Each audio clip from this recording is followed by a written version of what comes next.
독일이 무릎 꿇었습니다. 세계 최강 전차 레오파르트를 만든 그 독일이 한국 앞에 항복했습니다. 7년 기다려. 한국은 87일이면 됩니다.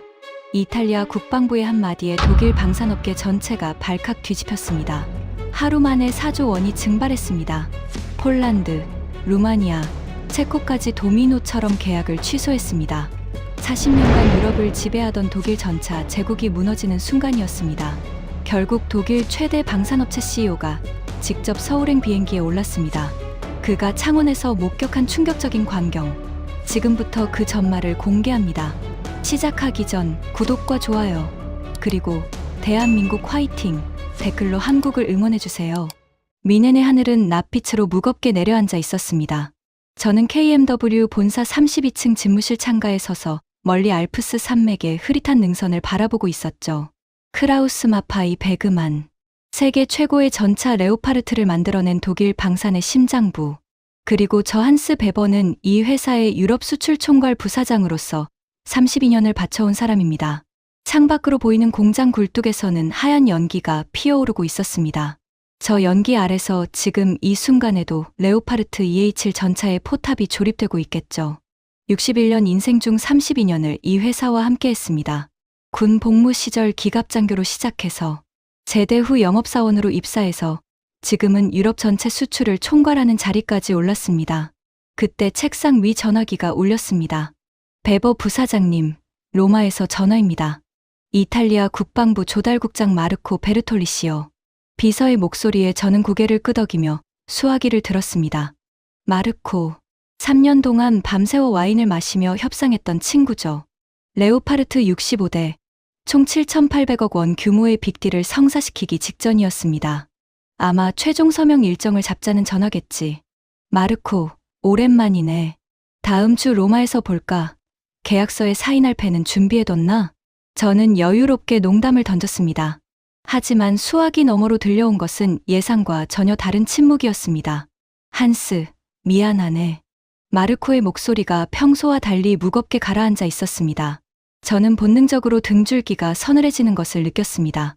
무슨 일이야? 협상에 문제라도 생겼나? 문제가 아니라 취소야. 뭐라고? 저는 내 귀를 의심했습니다. 레오파르트 65대 계약 전면 취소한다는 국방부 최종 결정이 났어. 오늘 아침 장관 결재가 떨어졌네. 심장이 쿵 하고 바닥으로 떨어지는 느낌이었습니다. 손에 들고 있던 펜이 바닥으로 떨어졌지만 주울 생각조차 나지 않았습니다.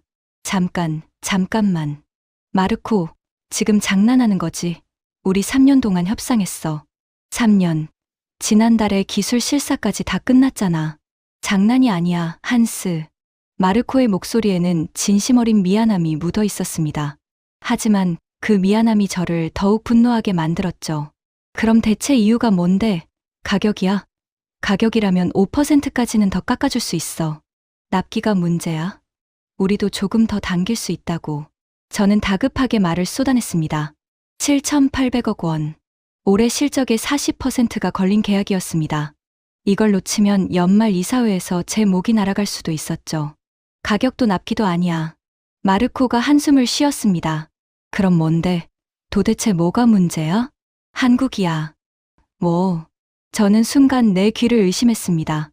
한국, 현대로템이 더 좋은 조건을 제시했어. 우리 국방부가 그쪽으로 가기로 했네. 한국이라고요? 저는 한동안 아무 말도 할 수 없었습니다. 머릿속이 하얗게 비어버렸습니다. 한스, 거기 있나? 잠깐만. 내가 제대로 들은 거 맞아? 한국, 그 한국? 응, 대한민국. K2 흑표 전차. 마르코의 대답에 저는 피식 웃음이 나왔습니다.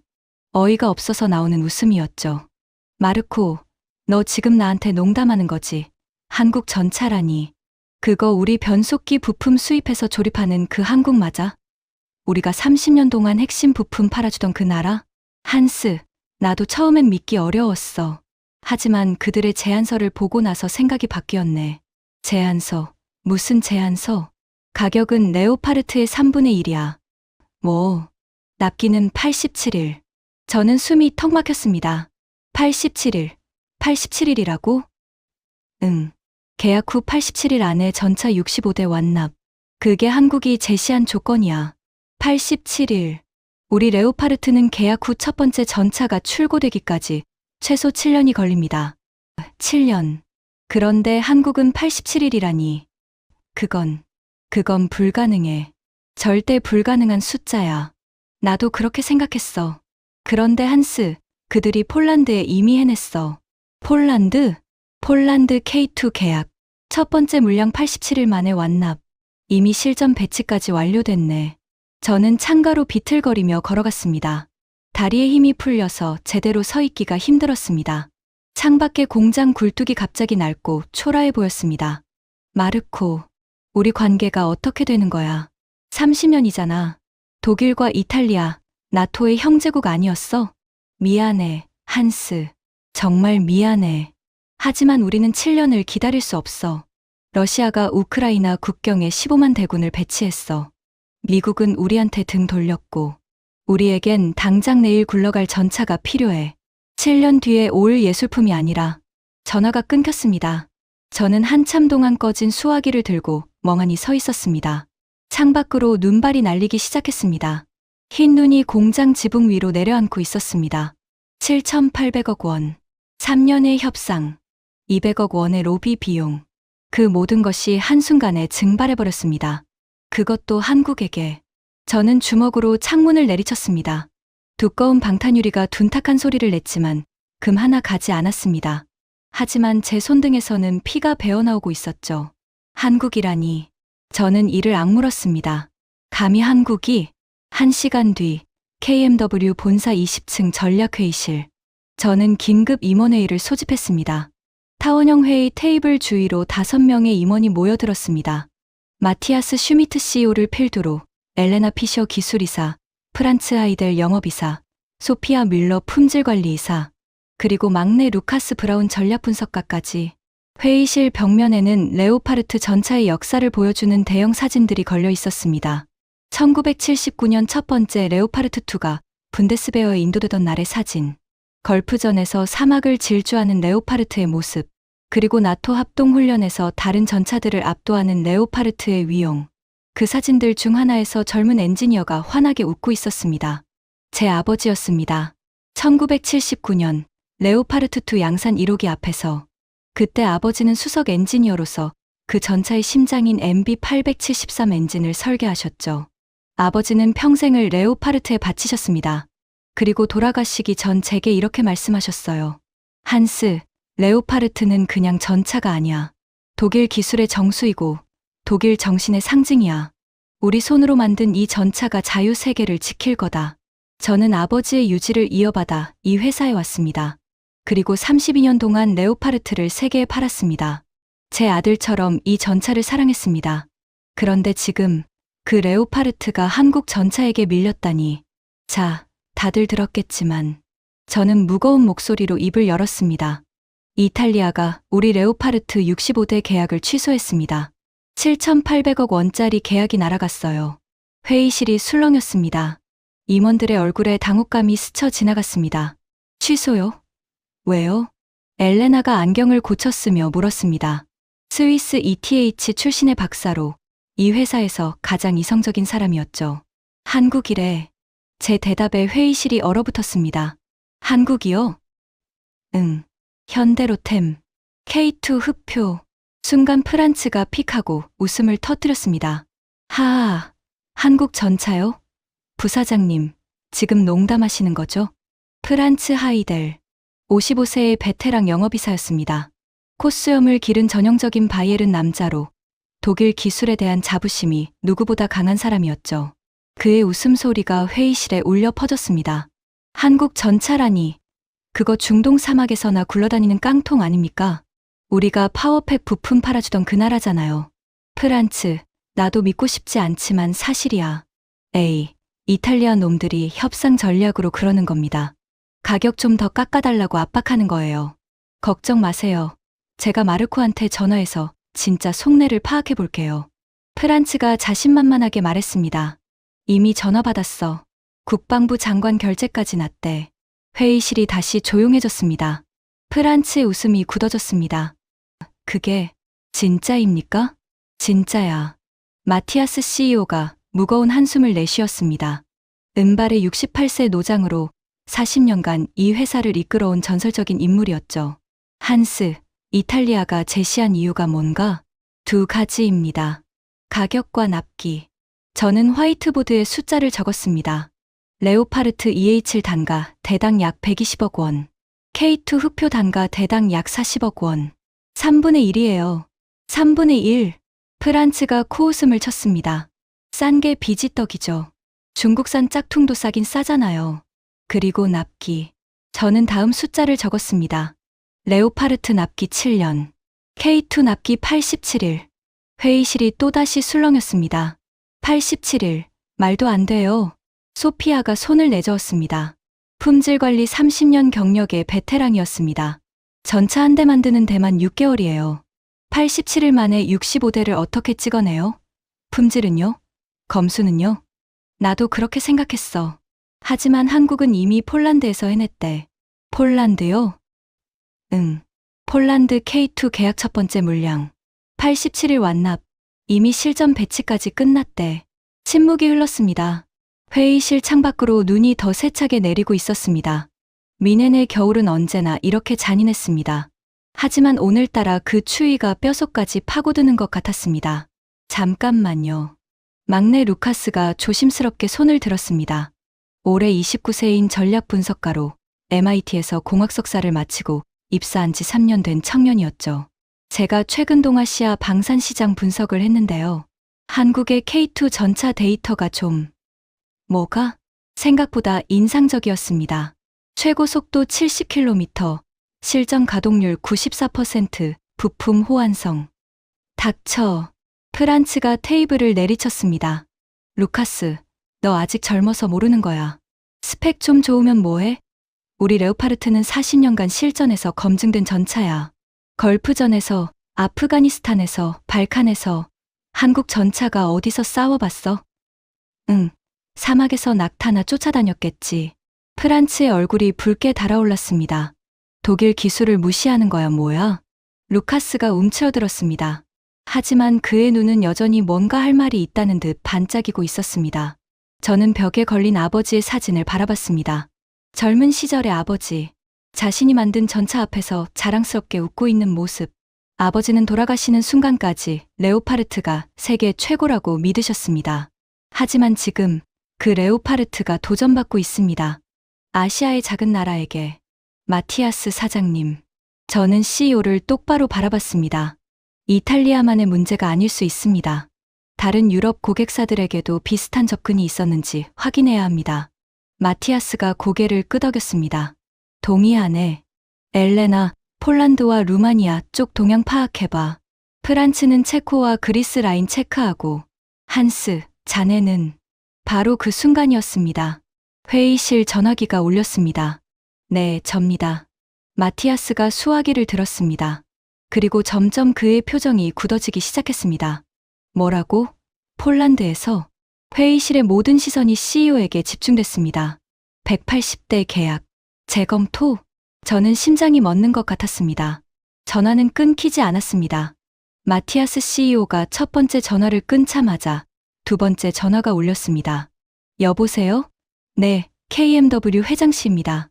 비서실에서 연결된 전화였습니다. 마티아스의 얼굴이 점점 창백해져 갔습니다. 루마니아? 54대 계약 보류. 회의실에 있던 모든 임원들이 얼어붙었습니다. 저는 양손으로 얼굴을 감싸쥐었습니다. 이게 무슨 악몽이란 말입니까? 아침에 일어나면 다 끝나 있을 악몽. 하지만 악몽은 끝나지 않았습니다. 세 번째 전화가 울렸습니다. 체코, 36대 협상 중단. 프란츠의 얼굴에서 핏기가 싹 빠졌습니다. 불과 10분 전만 해도 한국 전차 깡통이라며 비웃던 그 얼굴이었습니다. 저는 화이트보드 앞으로 걸어갔습니다. 손이 떨렸지만 계산은 해야 했습니다. 이탈리아 65대. 마커로 숫자를 적었습니다. 폴란드 180대. 루마니아 54대. 체코 36대. 합계를 적는 손이 떨렸습니다. 총 335대. 회의실이 죽은 듯 고요해졌습니다. 누군가의 거친 숨소리만 들릴 뿐이었습니다. 335대면 엘레나가 계산기를 두드렸습니다. 335대 곱하기 대당 120억 원. 그녀의 목소리가 떨렸습니다. 4조 200억 원입니다. 4조 원. 하루 만에 4조 원어치 계약이 증발했습니다. 이게 말이 됩니까?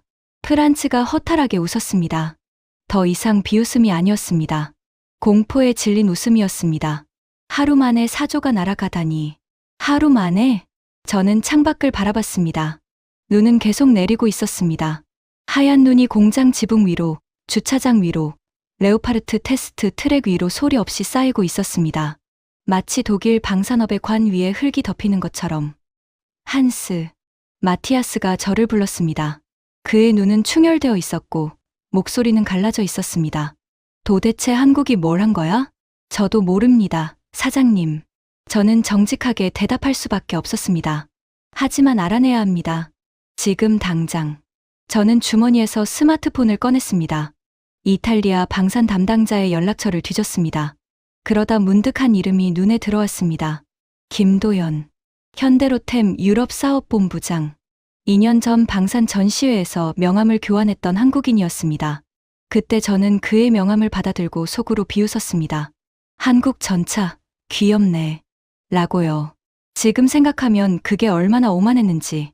사장님, 저는 결심했습니다. 제가 직접 확인하고 오겠습니다. 어디로? 로마요. 한국 대표단이 아직 그곳에 있을 겁니다. 마티아스가 저를 물끄러미 바라봤습니다. 40년 지기인 우리 사이에서도 이런 눈빛은 처음이었습니다. 두려움과 희망이 뒤섞인 눈빛. 한국 놈들한테 뭘 어떻게 하려고? 프란츠가 끼어들었습니다. 그의 목소리에는 여전히 적개심이 묻어 있었습니다. 가서 따지려고요? 우리 시장 뺏지 말라고. 그게 통할 것 같아요? 따지러 가는 게 아닙니다. 저는 차갑게 대답했습니다. 알아보러 가는 겁니다. 그들이 뭘 제시했는지, 왜 유럽이 우리를 버리고 그들을 선택하는지. 적을 알아야 싸우든 뭘 하든 하죠. 적, 한국이 우리 적이야? 적이 아니면 뭡니까? 하루 만에 4조를 날려버린 놈들이. 회의실이 다시 침묵에 빠졌습니다. 저는 벽에 걸린 아버지의 사진을 다시 한번 바라봤습니다. 젊은 아버지, 레오파르트 앞에서 환하게 웃고 계신 아버지, 독일 기술이 세계 최고라고 굳게 믿으셨던 아버지. 아버지, 지금 하늘에서 이 상황을 보고 계신가요? 당신이 평생을 바쳐 만든 레오파르트가 아시아의 작은 나라 전차에게 밀려나고 있습니다. 당신이 그토록 자랑스러워하셨던 독일 기술이 조롱받고 있습니다. 저는 주먹을 꽉 쥐었습니다. 마티아스 사장님. 응. 오늘 밤 비행기로 로마에 갑니다. 허락해 주십시오. 마티아스가 천천히 고개를 끄덕였습니다. 가게. 그리고 한스. 네. 우리가 뭘 잘못했는지 진짜 이유를 알아와. 숫자 말고 진짜 이유. 저는 고개를 숙여 인사하고 회의실을 나섰습니다. 복도를 걸으며 창밖을 바라봤습니다. 눈은 여전히 내리고 있었습니다. 미넨 공항으로 가는 아우토반도 하얗게 덮여 있겠죠. 하지만 저는 멈출 수 없었습니다. 4조 원이 걸린 문제였습니다. 아니, 4조 원보다 더 큰 것이 걸린 문제였습니다. 40년간 쌓아올린 독일 방산의 자존심, 아버지가 평생을 바친 레오파르트의 명예, 그리고 제 32년 커리어 전부. 저는 주머니에서 다시 스마트폰을 꺼냈습니다. 항공편을 검색했습니다. 미넨에서 로마까지 1시간 30분. 오늘 밤, 저는 답을 찾으러 갑니다. 한국이 도대체 뭘 했는지, 왜 유럽이 40년 파트너인 우리를 버리고 그들을 선택하는지. 제 손가락이 예약 버튼 위에서 잠시 멈췄습니다. 만약 그 답이 제가 듣고 싶지 않은 것이라면, 만약 한국이 정말로 우리보다 나은 거라면, 저는 고개를 저었습니다. 그럴 리 없습니다. 절대로. 40년의 역사가, 독일 기술의 정수가, 아버지의 유산이 하루아침에 무너질 리 없습니다. 저는 예약 버튼을 눌렀습니다. 로마행 티켓이 확정됐습니다. 기다려라, 한국. 저는 낮게 중얼거렸습니다. 내가 직접 내 정체를 밝혀주마. 그때는 정말 몰랐습니다. 로마에서 제가 마주하게 될 진실이 얼마나 충격적일지, 그리고 그 진실이 제 모든 것을 바꿔놓게 될지. 저는 그저 분노에 차서 자존심에 상처 입은 채로 눈보라 속을 뚫고 공항으로 향했습니다. 독일 방산의 자존심을 지키기 위해, 아버지의 유산을 지키기 위해. 하지만 운명은 이미 다른 그림을 그리고 있었습니다. 저 멀리 아시아의 끝, 한반도에서 시작된 거대한 변화의 물결이 유럽을 향해 밀려오고 있었습니다. 그리고 저는 그 파도 한가운데로 뛰어들고 있었던 겁니다. 로마 피우미치노 공항에 내렸을 때는 이미 자정이 넘어 있었습니다. 눈보라를 뚫고 미넨을 출발한 지 3시간. 비행기 안에서 저는 한숨도 자지 못했습니다. 머릿속에서 계속 같은 숫자가 맴돌았습니다. 4조 원, 335대, 87일. 택시를 타고 시내로 향하면서 저는 스마트폰으로 한국 대표단이 묵고 있다는 호텔을 검색했습니다. 그랜드 호텔 드라 미네르베. 판테온 바로 옆에 있는 5성급 호텔이었습니다. 손님, 이 시간에 그 호텔 가시게요? 택시 기사가 백미러로 저를 흘끔 쳐다봤습니다. 네, 사업차 오셨나 보네요. 요즘 그 호텔에 동양인들이 많이 묵고 있더라고요. 한국인들이래요. 저는 창밖을 바라보며 대답하지 않았습니다. 로마의 밤거리가 스쳐 지나갔습니다. 콜로세움의 조명이 멀리서 빛나고 있었습니다. 2000년 전 제국의 영광. 하지만 로마 제국도 결국 무너졌습니다. 호텔에 도착한 것은 새벽 1시가 넘어서였습니다. 로비는 조용했습니다. 대리석 바닥에 제 구두 소리만 울려 퍼졌습니다. 프런트에서 체크인을 하는데 누군가 제 이름을 불렀습니다. 베버 부사장님. 돌아보니 낯익은 얼굴이 서 있었습니다. 마르코 베르톨리. 아침에 전화로 계약 취소를 통보했던 바로 그 이탈리아 국방부 조달국장이었습니다. 마르코? 여기서 뵙게 될 줄 알았습니다. 마르코의 표정은 어두웠습니다. 30년 지기 친구의 얼굴에는 미안함과 안타까움이 뒤섞여 있었습니다. 왜 여기 있어? 새벽 1시에? 당신을 기다렸습니다. 미넨에서 비행기 탔다는 소식 들었어요. 저는 한숨을 내쉬었습니다. 설득하러 온 거 아니야. 알아보러 온 거야. 압니다. 마르코가 고개를 끄덕였습니다. 그래서 제가 도와드리려고요. 한스, 당신은 알 자격이 있어요. 왜 우리가 이런 결정을 내렸는지. 그는 제 팔을 잡고 호텔 밭 쪽으로 이끌었습니다. 새벽이라 반은 거의 비어 있었습니다. 구석 테이블에 앉자 마르코가 서류 가방에서 두꺼운 파일을 꺼냈습니다. 이게 뭐야? 나토 내부 보고서입니다. 유럽 주력 전차 성능 비교 분석. 저는 파일을 받아들었습니다. 표지에는 나토 RESTR ICTED라는 빨간 도장이 찍혀 있었습니다. 이걸 나한테 보여줘도 돼? 안 되죠. 하지만 한스, 당신은 30년 친구잖아요. 그리고 당신이 이걸 보지 않으면 평생 이해하지 못할 겁니다. 왜 우리가 레오파르트를 버렸는지. 저는 천천히 파일을 열었습니다. 첫 페이지는 유럽 주요 전차들의 스펙 비교표였습니다. 레오파르트 EH7 프랑스 르클레르, 영국 챌린저이 그리고 한국 K2 흑표. 스펙은 이미 알고 있어. K2가 좋은 건 인정해. 하지만 스펙이 전부가 아니잖아. 다음 페이지를 보세요. 저는 페이지를 넘겼습니다. 그리고 숨이 멎었습니다. 실전 가동률 비교 2024년 나토 합동평가. 표 안의 숫자들이 제 눈을 의심하게 만들었습니다.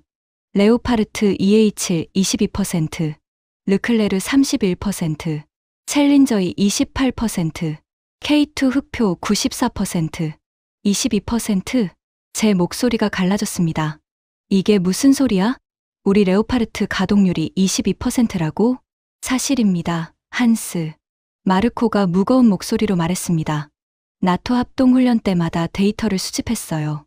레오파르트는 서류상 배치 대수와 실제 가동 가능 대수 차이가 심각합니다. 부품 수급 문제, 정비 인력 부족, 노후화된 생산시설. 여러 이유가 있지만 결과적으로 10대 중 2대만 제대로 굴러갑니다. 저는 믿을 수 없었습니다. 레오파르트. 아버지가 평생을 바쳐 만든 전차. 독일 기술의 정수. 그 전차가 10대 중 8대는 움직이지도 못한다고? 반면에 K2는요. 마르코가 다음 페이지를 넘겼습니다. 94%. 폴란드에 배치된 K2 전차 180대 중 170대가 상시 가동 가능 상태입니다. 나머지 10대도 정기 점검 중일 뿐 고장이 아니에요. 저는 손으로 얼굴을 감쌌습니다. 이럴 수가. 더 있습니다. 마르코가 또 페이지를 넘겼습니다. 부품 교체 소요 시간. 레오파르트 EH7 주요 부품 교체 평균 8개월. K2 흑표 주요 부품 교체 평균 12시간. 8개월 대 12시간? 네. 레오파르트는 부품 하나 바꾸려면 독일 본사에 주문하고 생산 대기하고 운송하고 설치하고 그 과정에 8개월이 걸립니다. 심지어 우크라이나에 지원한 레오파르트들은 고장나면 그냥 방치해요. 부품이 없어서 저는 이를 악물었습니다. 그건 공급망 문제지. 전차 성능 문제가 아니야. 맞아요. 공급망 문제입니다. 하지만 한스, 전쟁은 공급망으로 이기는 겁니다. 마르코가 제 눈을 똑바로 바라봤습니다. 아무리 좋은 전차도 움직이지 않으면 고철 덩어리예요. 반면에 한국은 달라요. 그들은 부품 요청하면 12시간 안에 동유럽 물류 허브에서 직배송합니다. 24시간 안에 수리 완료. 이게 진짜 전투력이에요. 저는 파일을 덮었습니다. 손이 떨렸습니다. 이게 우리가 진 이유야? 아니요. 이건 시작일 뿐이에요. 마르코가 일어섰습니다.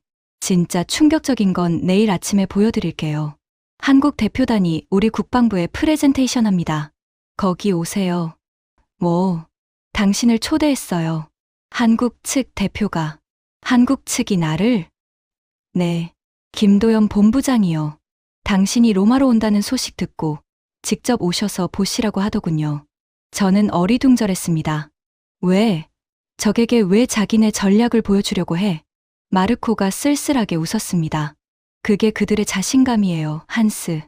그들은 숨길 게 없어요. 오히려 보여주고 싶어 하죠. 자기들이 얼마나 대단한지. 그는 제 어깨를 두드리고 발을 나갔습니다. 저는 혼자 남아 빈잔을 바라봤습니다. 22%. 그 숫자가 머릿속에서 떠나지 않았습니다. 40년간 세계 최고라고 믿었던 레오파르트. 하지만 실제로는 10대 중 8대가 고장나 있었다니. 창밖으로 로마의 새벽이 밝아오고 있었습니다. 오늘 아침, 저는 진실과 마주해야 합니다. 그 진실이 아무리 아프더라도. 다음 날 오전 9시, 이탈리아 국방부 본청. 저는 마르코의 안내를 받아 지하 2층 대회의실로 내려갔습니다. 회의실 입구에는 무장 경비원들이 서 있었고, 들어가는 사람마다 신분증을 확인했습니다. 여기가 어딘데 이렇게 삼엄해. 국방부 전략기획실입니다. 오늘 회의 참석자는 장관급 이상만 가능해요. 당신은 특별 초청이에요. 회의실 안으로 들어서자 거대한 타원형 테이블이 보였습니다. 이미 20명 가까운 사람들이 앉아 있었습니다. 이탈리아 군복을 입은 장성들, 정장 차림의 고위 관료들, 그리고 테이블 반대편에는 5명의 동양인이 앉아 있었습니다. 한국 대표단. 그 중앙에 앉은 남자가 저를 보고 자리에서 일어났습니다. 베버 부사장님, 오셨군요. 멀리서 오시느라 수고하셨습니다. 유창한 영어였습니다. 억양조차 거의 없었습니다. 김도연입니다. 현대로템 유럽사업본부장입니다. 그가 손을 내밀었습니다. 저는 잠시 망설이다가 그 손을 잡았습니다. 한스 베버입니다. 압니다. 2년 전 베를린 방산 전시회에서 명함 교환했죠. 기억하시나요? 저는 고개를 끄덕였습니다. 기억했습니다. 그때 저는 그의 명함을 받아들고 속으로 비웃었었죠. 한국 전차, 귀엽네. 지금 생각하면 얼굴이 화끈거렸습니다. 자리에 앉으시죠. 오늘 프레젠테이션 직접 보시라고 초대한 겁니다. 왜요? 저도 모르게 물었습니다. 왜 저를 초대한 겁니까? 저는 경쟁사 사람이에요. 적이라고 해도 과언이 아닌데. 김도연이 미소 지었습니다. 그것은 비웃음이 아니었습니다. 오히려 담담한 어떤 확신에 찬 미소였습니다. 적이라고요? 아니요, 베버 부사장님. 저희는 당신들을 적이라고 생각한 적 없습니다. 그럼 뭐라고 생각합니까? 선생님이요. 저는 눈을 깜빡였습니다. 선생님이라고요? 네. 한국 방사는 독일에게 많이 배웠습니다. 레오파르트의 파워팩 기술, 복합장갑 이론, 포탑 설계 원리. 우리가 K2를 만들 수 있었던 건 독일이 길을 닦아줬기 때문이에요. 그는 잠시 말을 멈췄습니다. 하지만 제자가 스승을 뛰어넘는 건 자연스러운 일이죠. 그게 발전이니까요. 저는 할 말을 잃었습니다. 오만하다고 해야 할까요? 아니면 자신감이라고 해야 할까요? 그의 말투에는 이상하게도 거만함이 없었습니다. 그저 사실을 말하는 것 같았습니다. 자, 시작하겠습니다. 김도연이 리모컨을 들고 스크린 앞으로 걸어갔습니다. 오늘 보여드릴 것은 3가지입니다. 첫째, K2 전차의 기술 스펙. 둘째, 생산 및 납품 시스템. 셋째, 애프터 서비스 체계. 스크린에 첫 번째 슬라이드가 떴습니다. K2 흑표 전차의 재원이었습니다.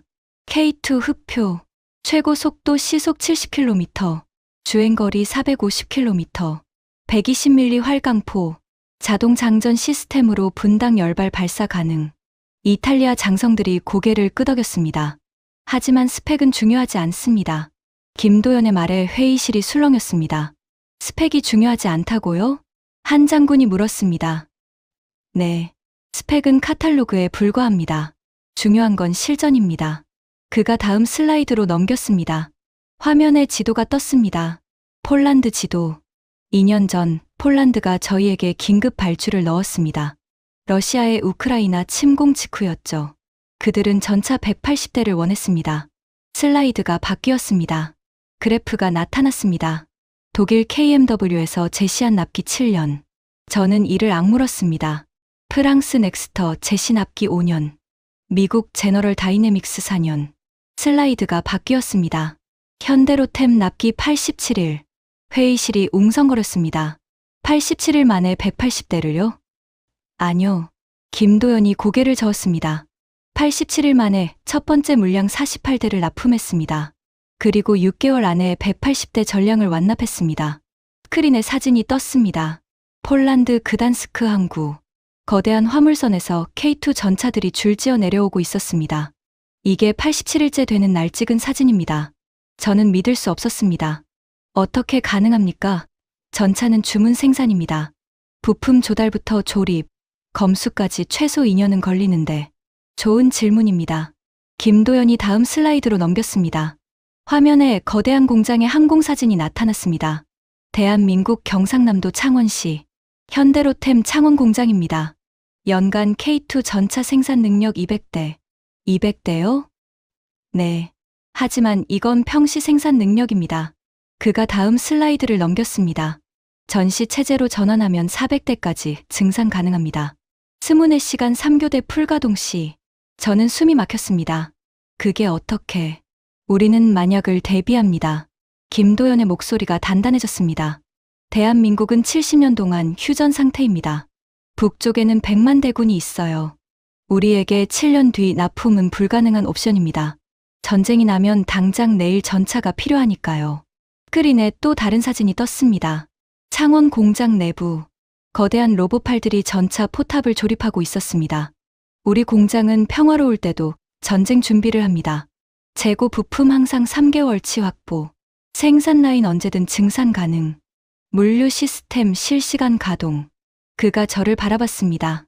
베버 부사장님, KMW 공장의 연간 레오파르트 생산 능력이 얼마인지 아시죠? 저는 입술을 깨물었습니다. 18대입니다. 회의실이 술렁였습니다. 18대요? 이탈리아 장군 하나가 되물었습니다. 네. 레오파르트는 수작업 공정이 많습니다. 숙련공이 한 땀 한 땀 만들죠. 그래서 연간 18대가 한계입니다. 저희는 200대입니다. 김도연이 담담하게 말했습니다. 11배 차이입니다. 그리고 이 차이가 납기 7년과 87일의 차이를 만듭니다. 저는 자리에서 일어나고 싶었습니다. 도망치고 싶었습니다. 하지만 다리가 움직이지 않았습니다. 숫자가 모든 것을 말하고 있었습니다. 18대 대 200대, 7년 대 87일, 22% 대 94%. 이건 경쟁이 아니었습니다. 학살이었습니다. 프레젠테이션이 계속되었습니다. 하지만 저는 이미 반쯤 넋이 나간 상태였습니다. 김도연이 보여주는 슬라이드 하나하나가 레오파르트에 관해 박히는 못 같았습니다. 다음은 애프터 서비스 체계입니다. 스크린에 유럽 지도가 떴습니다. 지도 위에 빨간 점들이 찍혀 있었습니다. 현재 저희가 유럽에 구축한 부품 공급 허브입니다. 폴란드 그단스크, 루마니아 콘스탄차, 슬로바키아 브라티슬라바, 헝가리 부다페스트. 점들이 선으로 연결되었습니다. 이 네 곳에서 유럽 전역으로 12시간 내 부품 배송이 가능합니다. 12시간이요? 이탈리아 국방장관이 몸을 앞으로 숙였습니다. 네. 전차가 고장나면 GPS로 위치가 자동 전송됩니다. 그러면 가장 가까운 허브에서 부품과 정비팀이 출발해요. 12시간 안에 현장 도착, 24시간 안에 수리 완료. 이게 저희 표준입니다. 장관이 고개를 저었습니다. 믿을 수 없다는 표정이었습니다. 독일은요? 저를 향한 질문이었습니다. 저는 입술을 깨물었습니다. 평균 8개월입니다. 회의실이 웅성거렸습니다. 8개월? 부품을 독일 본사에서 생산해서 보내야 합니다. 재고가 없으면 생산부터 해야 하고 운송 시간도 걸리고 8개월 동안 전차가 서 있으면 어떡합니까? 장관의 목소리가 날카로워졌습니다. 그 사이에 전쟁이 나면 8개월 동안 기다리라고 할 겁니까? 저는 대답할 수 없었습니다. 그때 김도연이 다음 슬라이드로 넘겼습니다. 사실 저희만 이렇게 말하면 신뢰가 안 가시겠죠. 그래서 제3자 평가를 준비했습니다. 스크린에 로고가 떴습니다. 나토, 미국 국방부, 영국 국방부, 나토 기갑전력 평가 보고서입니다. 2024년 발행. 문서가 화면에 떴습니다. 저는 눈을 크게 뜨고 읽었습니다. K2 흑표는 현존하는 주력 전차 중 가장 균형 잡힌 성능을 보유하고 있으며 특히 생산성과 가동률 면에서 압도적 우위를 점하고 있음. 이건 나토 보고서입니다. 김도연이 말했습니다. 다음은 미 국방부 평가입니다. 슬라이드가 바뀌었습니다. K2 흑표의 복합장갑 방어력은 에미레이 에이브람스와 동등 수준이며 기동성은 오히려 우위. 특히 자동 장전 시스템의 신뢰성은 세계 최고 수준으로 평가됨. 저는 손으로 얼굴을 감쌌습니다. 미국마저. 그리고 이건. 김도연이 잠시 말을 멈췄습니다. 조금 의외의 평가입니다. 스크린에 일장기가 떴습니다. 일본 방위성 내부 보고서입니다. 회의실이 술렁였습니다. 저도 놀라서 고개를 들었습니다. 일본이요? 네. 일본은 자체 전차 10식을 운용하고 있습니다. 하지만 내부적으로는 K2를 벤치마킹하고 있어요. 슬라이드에 일본어 문서가 떴습니다. 아래 영어 번역이 달려 있었습니다. K2 흑표의 가격 대비 성능은 10식의 2.5배 수준. 특히 양산 체계와 애프터 서비스 면에서 한국의 현저히 뒤처짐. 차기 전차 개발 시 K2 시스템을 참고할 필요 있음. 일본이 한국 전차를 벤치마킹한다고요? 이탈리아 장군 하나가 물었습니다. 네. 일본과 한국은 역사적으로 경쟁 관계입니다. 하지만 군사 기술에서는 이미 한국이 앞서가고 있다는 걸 일본 스스로 인정하고 있어요. 저는 머리가 어지러웠습니다. 나토가 인정하고, 미국이 인정하고, 심지어 일본마저 인정하고, 그런데 우리 독일은 뭘 하고 있었던 겁니까? 마지막으로 하나 더 보여드리겠습니다. 김도연이 슬라이드를 넘겼습니다. 화면에 영상이 재생되기 시작했습니다. 노르웨이의 설원, 영하 30도의 혹한, 눈보라가 휘몰아치는 가운데 두 대의 전차가 나란히 서 있었습니다. 왼쪽은 레오파르트 EH-1점, 오른쪽은 K2 흑표. 지난해 나토 북극 훈련 영상입니다. 영상 속에서 두 전차가 동시에 출발했습니다. 레오파르트가 먼저 움직였습니다. 하지만 50m쯤 가다가 멈췄습니다. 궤도가 얼어붙은 눈밭에서 헛돌고 있었습니다. 반면 K2는 거침없이 나아갔습니다. 유기압 현수 장치가 차체를 상하좌우로 조절하며 눈밭을 파고들었습니다. 레오파르트는 이 지형에서 기동불능 상태에 빠졌습니다. 반면 K2는 최고 속도 시속 40km로 기동을 완료했습니다. 영상이 바뀌었습니다. 이번에는 표적 사격 장면이었습니다. 레오파르트가 멈춰선 채 포탑을 돌렸습니다. 조준하고 발사. 표적 명중. K2는 달랐습니다. 시속 40km로 달리면서 포탑을 돌리고 달리면서 발사했습니다. 영중. 주행 간 사격 명중률 테스트입니다. K2는 시속 40km 주행 중에도 95% 명중률을 기록했습니다. 레오파르트는 정지 상태에서만 동일 명중률이 나왔습니다. 회의실이 조용해졌습니다. 영상은 계속되었습니다. K2가 진흙탕을 헤치고 언덕을 오르고 강을 건너는 장면들. 그 모든 상황에서 K2는 거침없이 움직였습니다. 반면 레오파르트는 번번이 멈춰섰습니다. 진흙에 빠지고 언덕에서 미끄러지고 강 앞에서 우회로를 찾았습니다. 이게 현실입니까? 저도 모르게 중얼거렸습니다. 네, 베버 부사장님. 김도연이 저를 바라봤습니다. 이게 현실입니다. 저희가 유럽에 보여드리고 싶었던 현실이에요. 저는 고개를 숙였습니다. 더 이상 반박할 말이 없었습니다. 40년간 믿어왔던 모든 것이 무너지고 있었습니다. 프레젠테이션이 끝나고 회의실은 천천히 비워졌습니다. 이탈리아 장관과 장성들은 김도연과 악수를 나누며 나갔습니다. 그들의 표정에는 이미 결정이 내려져 있었습니다. 저는 자리에서 일어나지 못했습니다. 다리에 힘이 없었습니다. 베버 부사장님, 김도연이 다가왔습니다. 괜찮으십니까? 괜찮을 리가 있나요? 저는 쓰게 웃었습니다. 방금 제 인생이 통째로 부정당하는 걸 봤는데 김도연이 제 맞은편에 앉았습니다. 커피 한 잔 하시겠습니까? 왜요? 적에게 왜 친절을 베풀어요? 아까도 말씀드렸잖아요. 저희는 당신을 적이라고 생각하지 않습니다. 그가 테이블 위에 있던 물병에서 물을 따라 제게 건넸습니다. 그리고 저도 아들이에요. 아버지가 계시죠? 저는 물잔을 받아들었습니다. 갑자기 무슨 말이에요?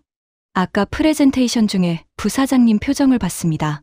레오파르트 이야기 나올 때마다 얼굴이 굳어지시더라고요. 그냥 비즈니스 때문만은 아닌 것 같았습니다. 저는 한숨을 내쉬었습니다. 제 아버지가 레오파르트를 만들었어요. 네, 레오파르트2 초기 모델. 엔진 설계를 제 아버지가 하셨습니다. MB873점. 그 엔진은 40년이 지난 지금도 레오파르트의 심장이에요. 김도연이 고개를 끄덕였습니다. 대단한 분이셨군요. 아버지는 평생을 레오파르트에 바치셨어요. 돌아가시기 전에 제게 말씀하셨죠. 한스, 레오파르트는 그냥 전차가 아니야. 독일 정신의 상징이야. 우리 손으로 만든 이 전차가 자유세계를 지킬 거다. 저는 잠시 말을 멈췄습니다. 목이 메어왔습니다. 저는 그 말을 믿었어요. 32년 동안 아버지의 유산을 지키기 위해 이 회사에서 일했습니다. 레오파르트가 세계 최고라고, 독일 기술은 영원하다고. 눈가가 뜨거워졌습니다. 그런데 오늘 그 모든 게 거짓말이었다는 걸 알았어요. 저는 손으로 눈을 가렸습니다. 22%. 우리 전차는 10대 중 8대가 고장나 있었어요. 아버지가 평생을 바쳐 만든 전차가 실제로는 굴러가지도 않았다니. 회의실에 침묵이 흘렀습니다. 한참 뒤 김도연이 조용히 입을 열었습니다. 제 아버지 이야기를 해도 될까요? 저는 손을 내리고 그를 바라봤습니다. 제 아버지는 포항제철 노동자였습니다. 포항제철? 네. 한국의 철강 회사예요. 1970년대에 세워졌죠. 그가 먼 곳을 바라보며 말했습니다. 그때 한국은 세계에서 가장 가난한 나라 중 하나였습니다. 1인당 국민소득 100달러. 아프리카 가나보다 못 살았어요. 전쟁으로 폐허가 된 나라였죠. 그건 알고 있습니다. 그런 나라가 제철소를 짓겠다고 했을 때 세계가 비웃었습니다. 세계은행이 융자를 거절했어요. 한국 같은 나라가 철강산업, 불가능하다. 그랬죠. 김도연이 쓸쓸하게 웃었습니다. 독일도 비웃었어요. 한국은 우리 철강이나 수입해라. 너희가 만들 수 있는 건 없다. 저는 아무 말도 할 수 없었습니다. 하지만 제 아버지와 그 세대 사람들은 포기하지 않았습니다. 잠을 안 자고 일했어요. 독일 기술을 배우고, 일본 기술을 배우고, 미국 기술을 배웠습니다. 밤새 용광로 앞에서 땀을 흘렸죠. 그가 저를 똑바로 바라봤습니다. 그리고 50년이 지난 지금, 한국은 세계 6위 철강 대국입니다. 그때 비웃던 나라들보다 더 많은 철강을 생산해요. 저는 숨을 삼켰습니다. 방산도 마찬가지입니다. 김도연이 말을 이었습니다. 70년 전 한국전쟁 때 우리에겐 변변한 총 한 자루 없었습니다. 미국이 주는 무기로 싸웠어요. 패잔병이었죠. 그가 자리에서 일어났습니다. 하지만 우리는 맹세했습니다. 다시는 남의 손에 우리 목숨을 맡기지 않겠다고. 우리 손으로 총을 만들고, 전차를 만들고, 전투기를 만들겠다고. 그가 창가로 걸어갔습니다. 로마의 햇살이 그의 얼굴을 비추고 있었습니다. 그래서 밤잠을 안 자고 일했습니다. 부사장님 아버지가 레오파르트를 만들 때 우리 아버지들은 용광로 앞에서 쇳물을 녹이고 있었어요. 부사장님이 명문대에서 공부할 때 우리는 공장에서 기름때를 닦고 있었습니다. 그가 돌아서서 저를 바라봤습니다. 그 피와 땀의 결과물이 K2입니다. 우리는 평화로운 유럽과 달리 단 하루도 전쟁 위협에서 벗어난 적이 없었습니다. 그래서 우리 전차는 7년을 기다릴 수 없었습니다. 당장 내일 굴러가야 했으니까요. 저는 고개를 숙였습니다. 베버 부사장님. 김도연이 다가와 제 어깨에 손을 얹었습니다.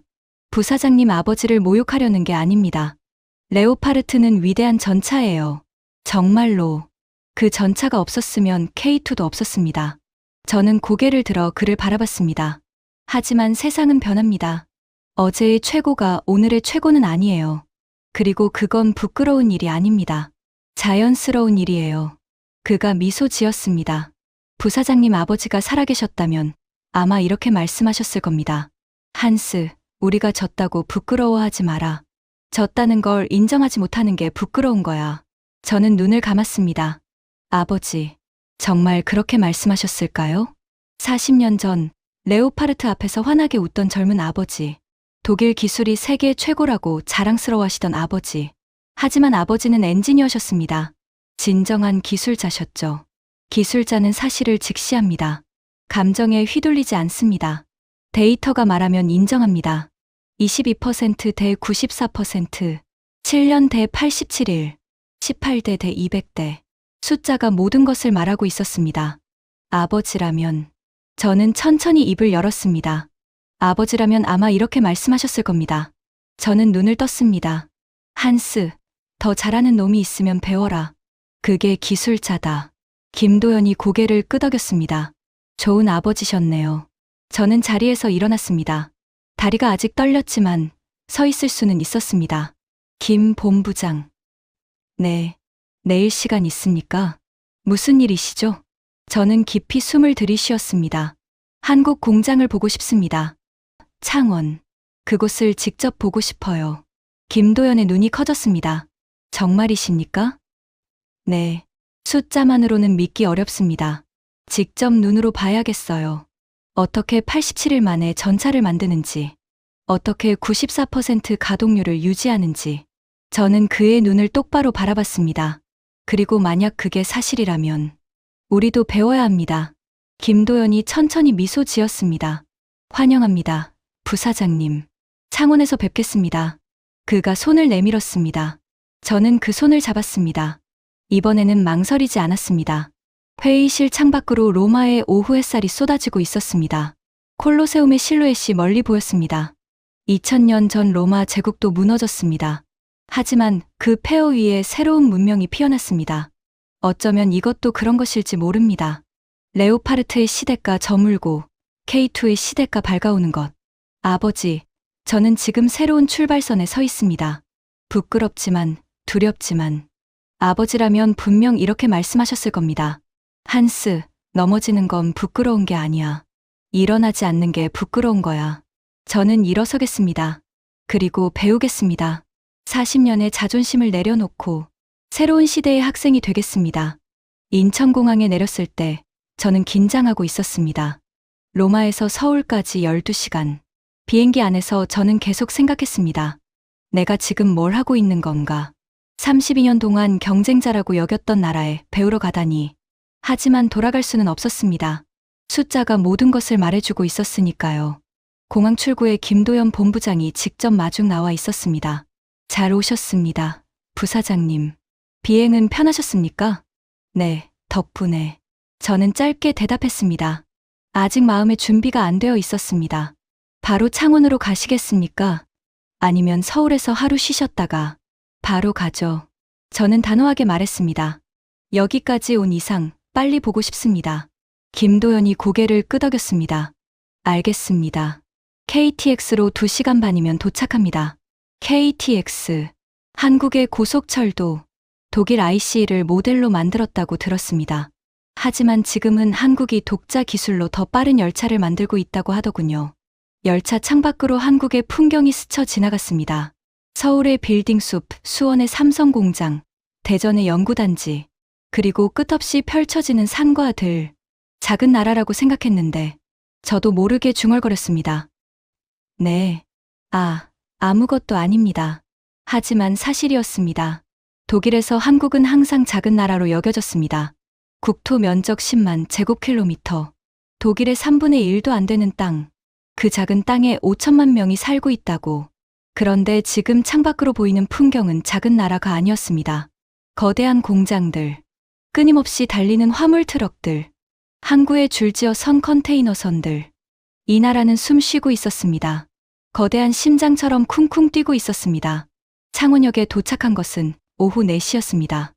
역 앞에 검은색 승합차가 대기하고 있었습니다. 현대로템 로고가 선명하게 새겨져 있었습니다. 공장까지 20분 정도 걸립니다. 차가 출발했습니다. 창원 시내를 지나면서 저는 창밖을 뚫어지게 바라봤습니다. 깨끗한 도로, 정돈된 건물들, 곳곳에 보이는 방산 관련 기업들의 간판, 한화 에어로스페이스, LIG, 넥스원, 현대위아. 이 도시 전체가 방산 클러스터군요. 네, 창원은 한국 방산의 심장입니다. 전차, 자주포, 장갑차, 헬기 부품까지 반경 30km 안에 모든 협력업체가 있습니다.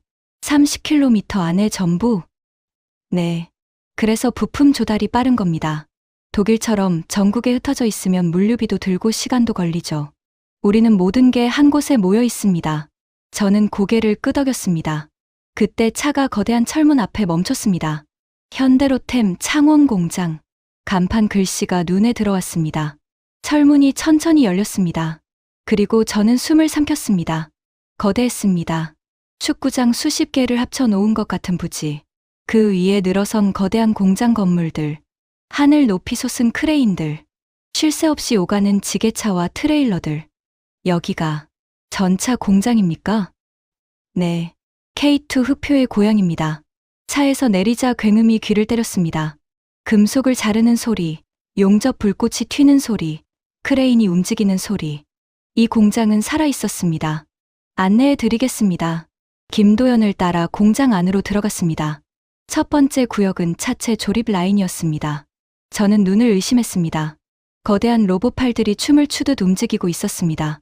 정확하게, 빠르게, 쉴 새 없이. 한 로봇이 철판을 집어 올리면 다른 로봇이 용접을 하고 또 다른 로봇이 검사를 했습니다. 사람은 거의 보이지 않았습니다. 자동화율 87%입니다. 김도연이 말했습니다. 87%요? 네. 단순 반복 작업은 전부 로봇이 합니다. 사람은 품질 관리와 최종 검수만 담당해요. 저는 미넨의 KMW 공장을 떠올렸습니다. 우리 공장은 여전히 숙련공들이 손으로 작업합니다. 장인 정신이라고 자부하면서.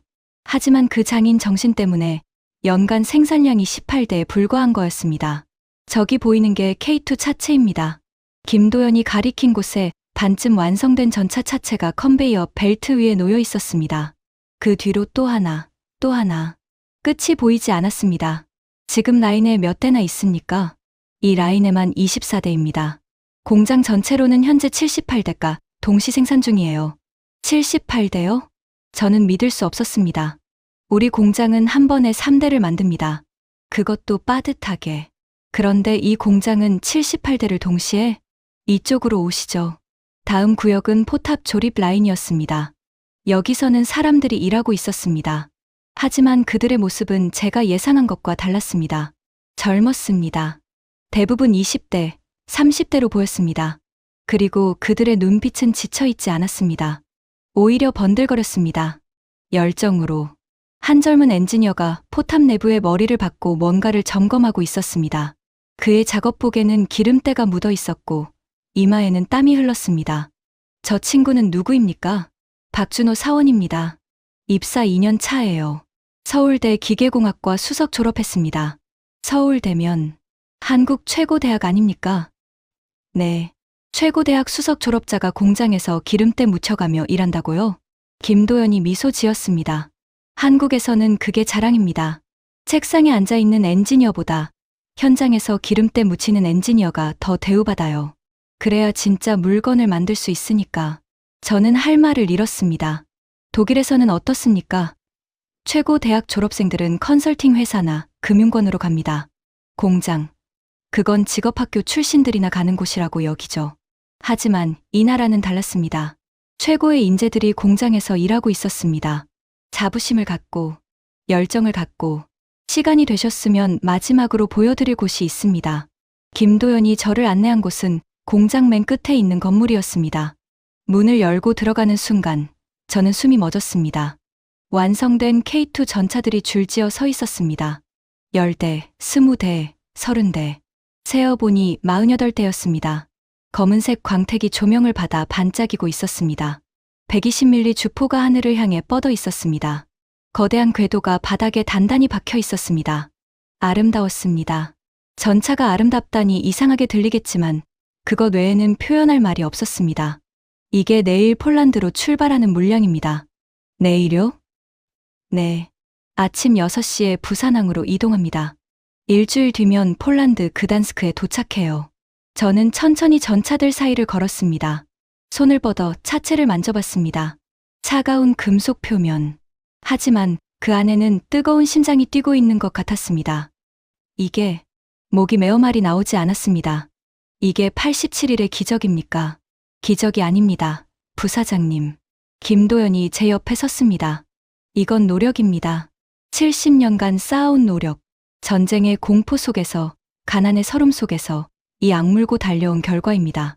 그가 전차를 바라보며 말했습니다. 우리 아버지 세대는 맨손으로 이 나라를 일으켰습니다. 우리 세대는 그 기반 위에 세계 최고를 만들고 있어요. 그리고 다음 세대는 그가 멀리 포탑라인에서 일하고 있는 젊은 엔지니어들을 가리켰습니다. 저들이 더 대단한 것을 만들 겁니다. 저는 눈을 감았습니다. 아버지, 이제야 알 것 같습니다. 아버지가 레오파르트에 평생을 바친 이유를. 그건 그냥 전차가 아니었습니다. 아버지 세대의 꿈이었고, 자부심이었고, 미래였습니다. 한국도 마찬가지였습니다. K2는 그냥 전차가 아니었습니다. 이 나라 사람들의 피와 땀과 눈물이 녹아있는 결정체였습니다. 김 본부장. 저는 눈을 떴습니다. 네, 인정합니다. 김도연이 저를 바라봤습니다. 당신들이 이겼습니다. 완벽하게. 저는 고개를 숙였습니다. 40년의 자존심이 무너지는 순간이었습니다. 하지만 이상하게도 마음은 가벼웠습니다. 진실을 인정하는 것. 그것이 새로운 시작의 첫걸음이라는 걸 알았으니까요. 일주일 뒤, 미넨 KMW 본사. 저는 임원회의실에 서 있었습니다. 마티아스 CEO를 비롯한 모든 임원들이 제 앞에 앉아 있었습니다. 프란츠, 엘레나, 소피아, 루카스. 지난주와 같은 자리, 같은 얼굴들. 하지만 분위기는 완전히 달랐습니다. 한스, 창원에서 뭘 봤나? 마티아스가 물었습니다. 저는 심호흡을 했습니다. 미래를 봤습니다. 회의실이 조용해졌습니다. 한국의 창원 공장은 우리와 차원이 다릅니다. 자동화율 87%, 동시 생산 78대, 최고 대학 출신 엔지니어들이 현장에서 기름때를 묻히며 일합니다. 저는 벽에 걸린 아버지의 사진을 바라봤습니다. 우리는 40년간 독일 기술이라는 과거에 취해 있었습니다. 장인 정신이라며 변화를 거부했습니다. 그 사이 한국은 미래를 준비하고 있었습니다. 프란츠가 입을 열었습니다. 그래서 우리가 뭘 어떻게 하란 말이야? 한국한테 무릎 꿇으라고? 네. 제 대답에 회의실이 술렁였습니다. 무릎 꿇어야 합니다. 배우려면. 저는 단호하게 말했습니다. 프란츠, 당신은 한국을 부품 사가는 하청업체라고 했죠. 맞습니다. 30년 전에는 그랬습니다. 하지만 지금은 저는 슬라이드를 켰습니다. 창원 공장의 사진들이 스크린에 떴습니다. 지금 한국은 우리 시장을 빼앗고 있습니다. 이탈리아, 폴란드, 루마니아, 체코. 한 달 만에 4조 원어치 계약이 날아갔습니다. 그리고 이건 시작일 뿐입니다. 다음 슬라이드. 유럽 지도 위에 빨간 점들이 찍혀 있었습니다.